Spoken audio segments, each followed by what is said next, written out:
நம்ம பன்னீர் டிக்கா எப்படி செய்யறது பார்க்கலாமா? ஃபர்ஸ்ட் மஞ்சள் போட்டுக்கலாம், இஞ்சி பூண்டு பேஸ்ட் போடலாம், அடுத்து மிளகாய்த்தூள் போடலாம், அடுத்த மசாலா பொடி போடலாம், அடுத்து லெமன் ஊற்றலாம், அடுத்து உப்பு போட்டுக்கலாம். இப்போ நல்லா மிக்ஸ் பண்ணிக்கலாம். அடுத்து தயிர் ஊற்றிக்கலாம். இப்போ மிக்ஸ் பண்ணியாச்சு. பன்னீரை உள்ள போட்டுக்கலாம்.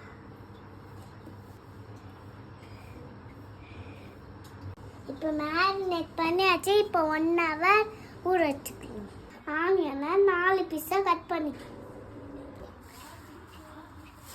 அடுத்து டோஸ்டிக் எடுத்துக்கணும். இப்போ அடுப்பை பற்ற வச்சுக்கணும்.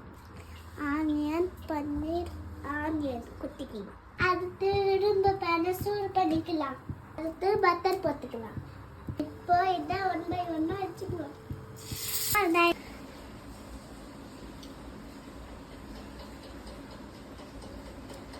சூப்பராக இருக்கும்.